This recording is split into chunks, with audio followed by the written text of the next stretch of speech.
Good evening, everyone, and welcome to another piano lesson with Warren. My name is Warren McPherson, and this is the channel where you learn about gospel music, gospel progression, gospel licks, gospel runs, and most importantly, gospel passing chords, the fun stuff. Everything gospel is discussed on this channel as it relates to piano playing. So in this week tutorial, continuing with our Black History moment, this week we want to highlight Andraé Crouch. Yes, and Andraé Crouch is the author or composer for the song that I was playing in the intro, Let the Church Say Amen. And I'm going to do a full breakdown of that song, and I'm going to show you some advanced techniques, runs, and chords that can be used over that. But first, let's just say a little thing about Andraé Crouch and the contribution that he has made to gospel music. So Andraé Crouch was born in 1942 and died in January of 2015. And he died from a heart attack. He had a lot of heart problems, and he also was a cancer survivor. So he has struggled, and in all of his struggles still managed to contribute hugely to gospel music. He's an American gospel singer, songwriter, arranger, record producer, and a pastor. So the guy had a lot of talent. He is referred to as the father for modern gospel music. You know, referred to as the father of modern gospel music by many contemporary Christians and gospel music professionals. Some of his popular compositions is The Blood Will Never Lose Its Power. That's an old favorite of mine, done by a lot of choirs and soloists. A lot of people know that work in the gospel arena. Also, My Tribute, To God Be the Glory. God be the glory. To God be the glory. To God be the glory for the things he has done. So he's the one that composed that song. And that now is a standard hymn in a lot of the African-American church hymnals. So that's one of his favorite works. And also soon and very soon, we are going to meet the King. Soon and very soon, we are going to see the King. Soon and very soon, we are going to see the King. Soon and very soon, we are going to see the King. Hallelujah. Anyway, so he's the one that also composed that song. I didn't know that. I've been singing this song from a little boy, and I didn't know it was Andraé Crouch. But now I know, seeing that I've been researching a lot about the gospel artist over the years and so on. So that's just a few of his famous works, but he has a lot of composition. He has won 7 Grammys. Can you imagine that? Yeah, 7 Grammys, 4 GMA Dove Awards, and he was also the recipient for the ASCAP, Billboard, and the NAACP Awards. And in 2004, he became the only living gospel artist that has a star on the Hollywood Walk of Fame. And he's actually the third, in 2004, he was the third gospel artist in history to have a star on the Hollywood Walk of Fame. I don't know why that's important, a star on Hollywood. I'm not really a big Hollywood fan, but it's important enough to be in his autobiography. So it's great that they're paying homage and respect and all of that. Just not into the Hollywood stuff. So that's Andraé Crouch for you. That's all I wanted to highlight and share with you today as we continue our Black History moment. Each week I will highlight one of the major contributors to gospel music, give you a little backstory about his life, and so on. Now let's take a look at the song Let the Church Say Amen. And Marvin Winans is the one that recorded this with the choir, good friend of also Andraé Crouch. So the song starts,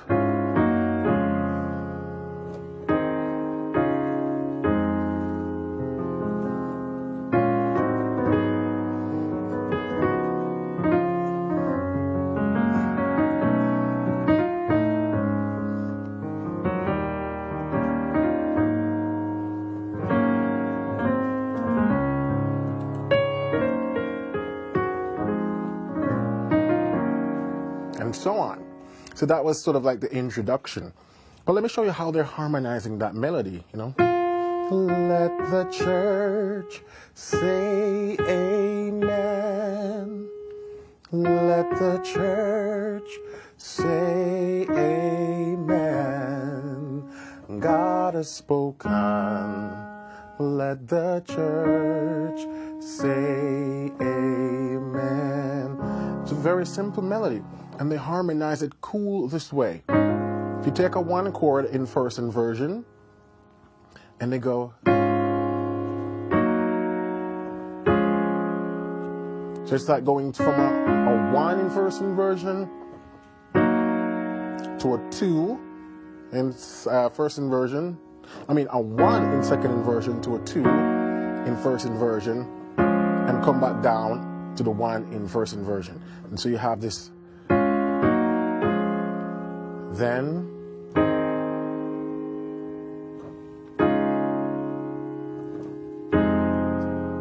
this beautiful harmonization passage right here, you know. Let the church say amen. You drop on the 3 chord. Then we're going to do a 6 passing, going to 5, minor 5. Let the church. So what I'm doing right there, I'm taking it from the 6, but then I walk it down to this chord. I mean, you could use this too, which is like a diminished chord. I don't know. I kind of like that weird G in the midst of all that. But if you prefer, you can just use this nice A diminished chord right here. So you have, then, and dropping that flat 9. That flat 9 is not in the original recording, but, you know, I throw that in there. So if we take all that from the top again, you have, let the church say amen. Let the church say amen. Then goes to a flat 7. God has spoken. So what I did right there was to so become a sharp 11th chord.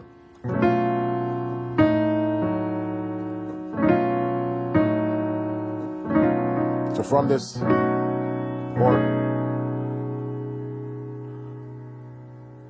then you can do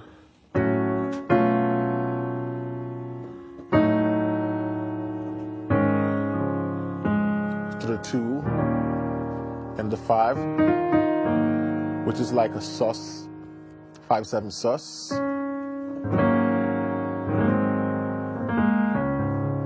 Then this turn around, 3, 6, 2, then it backs to.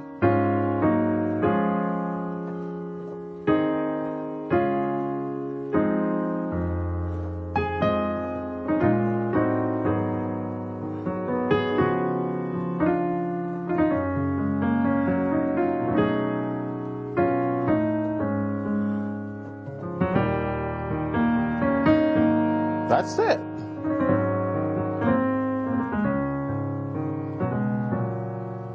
Let's take that one more time.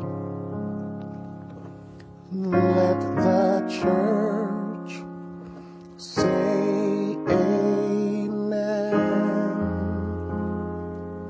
Let the church say amen. God has spoken. Let the church say amen. Turn around. So, you know, this is like a 4/6, G flat 6, and just a little run over it.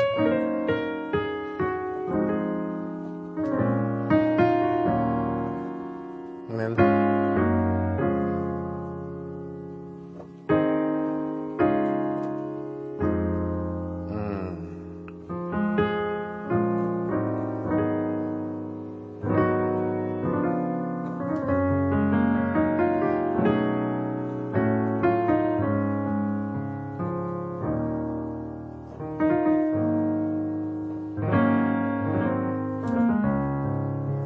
Then it goes to the next part. Make this your response. Amen. Amen. Amen. Amen.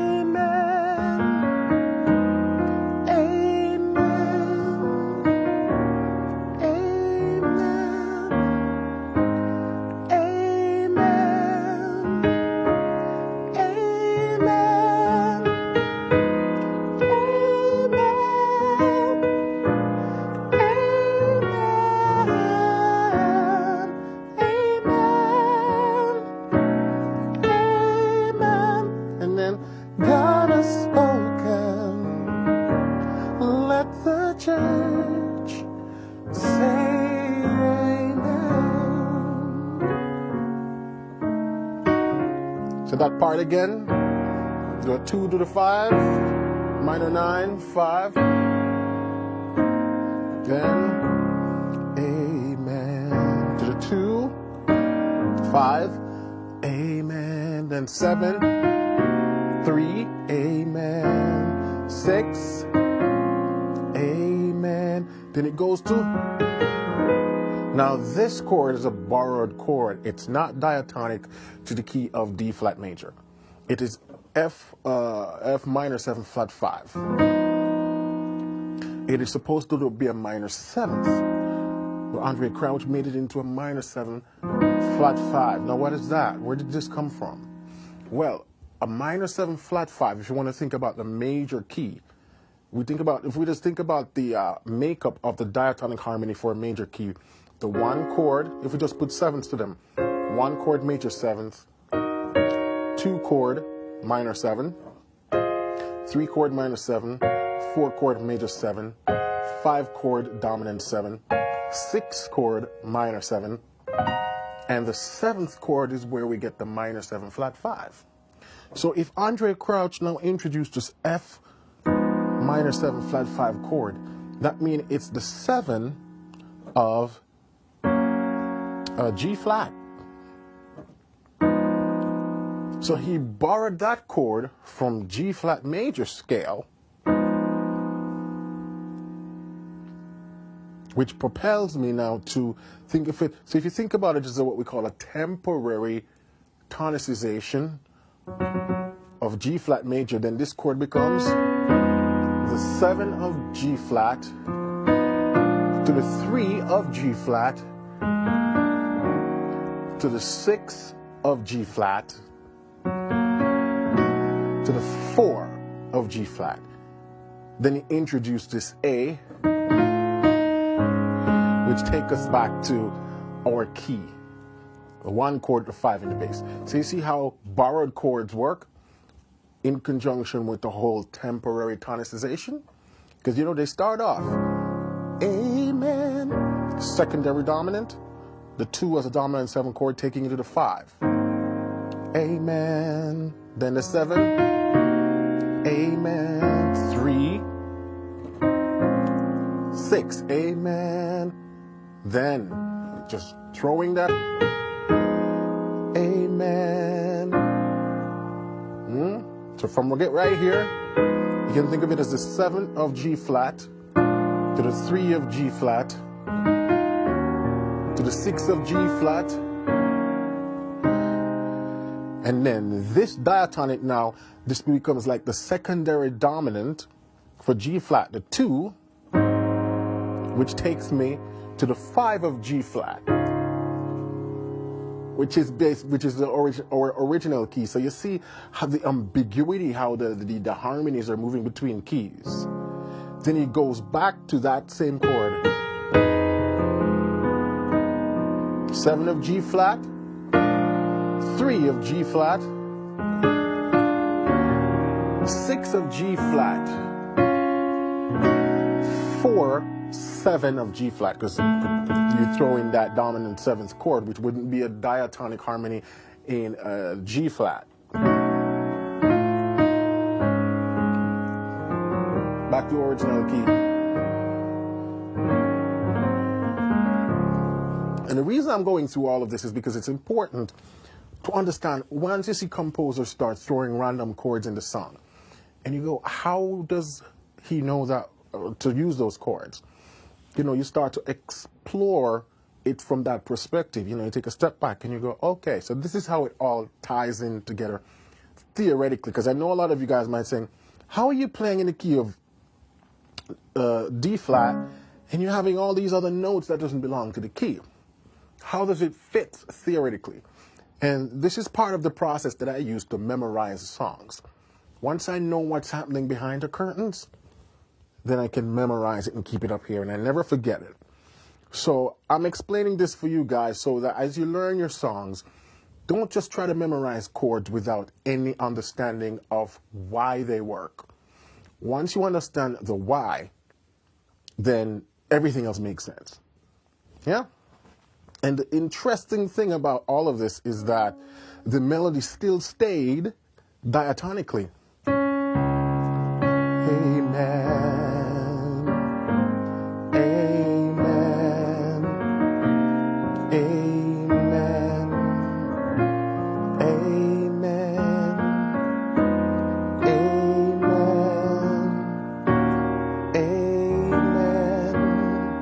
Amen.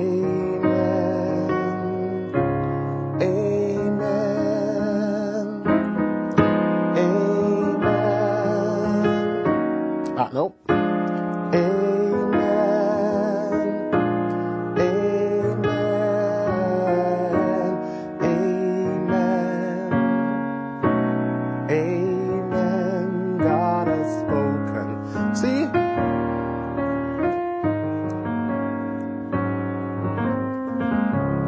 So even though the melody still stays diatonic, the chords are shifting between keys, what we call a lot of temporary tonicization. So that entire section of the song basically sits between D flat and G flat major in terms of how the chords were used. Brilliant arrangement by Andre Crouch right there. So let me show you some little cool things you can do now.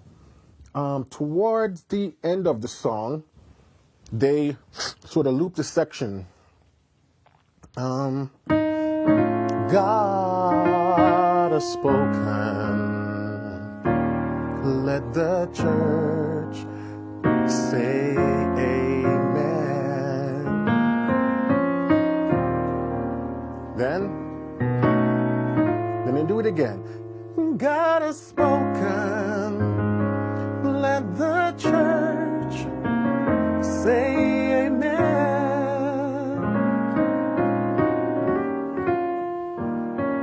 And once they go to that 2 chord, then they go back to that 7. It's a cool little turnaround. God has spoken, let the church say amen.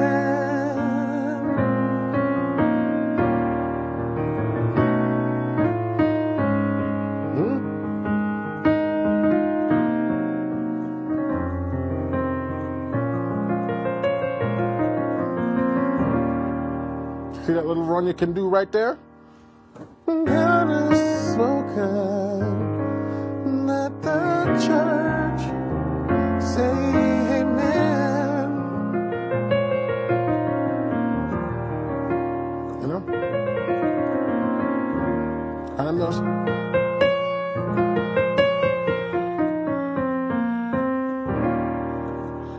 You do a couple ways you can end it. Yeah?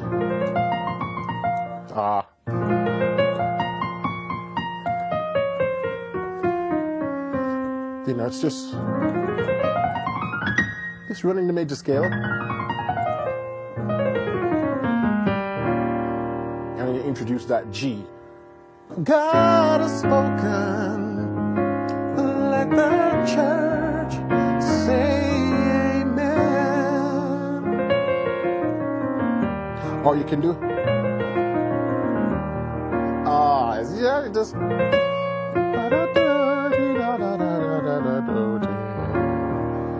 nice. Do that again. God has spoken, let the church say amen. Then catch this. God has spoken, let the church say amen. So what I did there, and this is a common walk that I've used in a lot of other songs, take it from the 4 major 7, basically. Just take the 4 in this chord, take the 6 and the 3, and you're just walking it down to the 7. Which takes you to 3.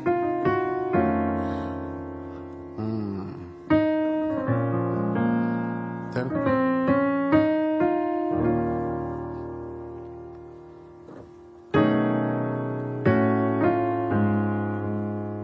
God has spoken, let the church say amen.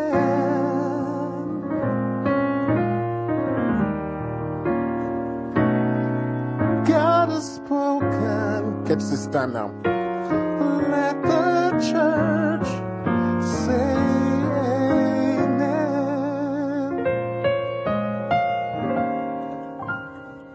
So this time I did.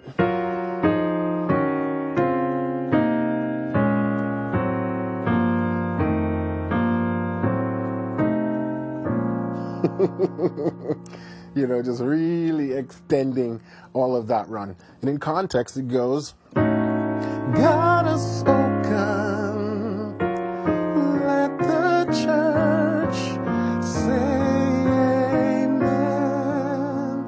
Then you can do just major scale, starting from the 6th. And then I extend it into this 13th. Then, God has spoken. Let's do it again. Let the church say amen. Then you can do it. You can even do that. You can voice that 13th this way. So all I'm doing,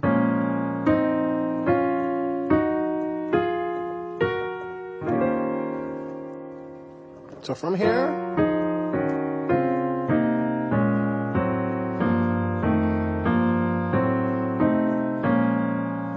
then catch this one. God has spoken, let the church, you can do.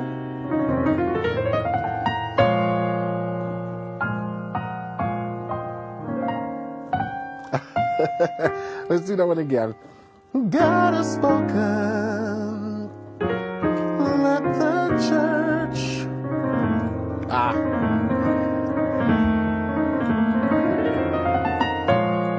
So I'm running this B flat harmonic minor scale. So because I'm doing basically an F7 resolving to a B flat, I can run that B flat harmonic scale. Then I resolve again on this, my 6, then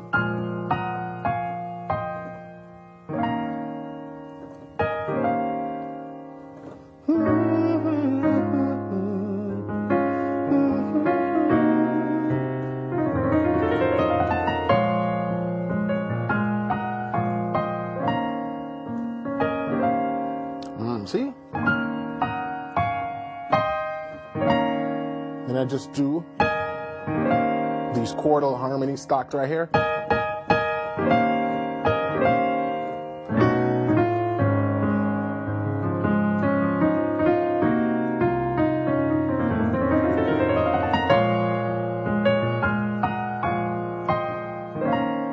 Last one, I'm going to show you a little stuff you can do right here. So, God has spoken, let the church say amen. Then,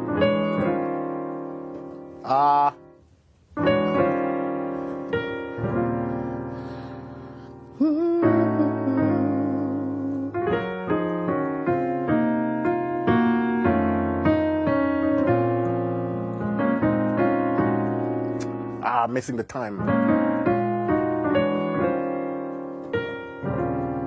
Or God has spoken, let the church say amen.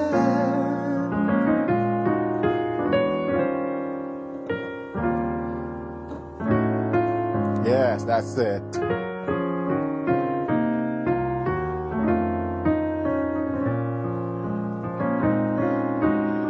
I'm just doing this sort of dominant slide from this E13th to my E flat 13th.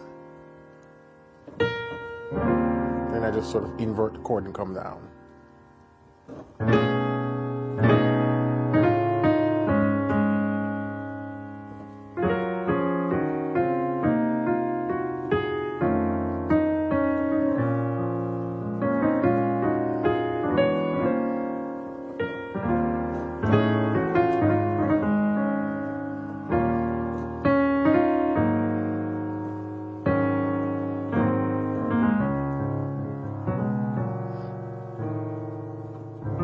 So those are just some techniques, some of the stuff you can mess around with when you're doing turnarounds.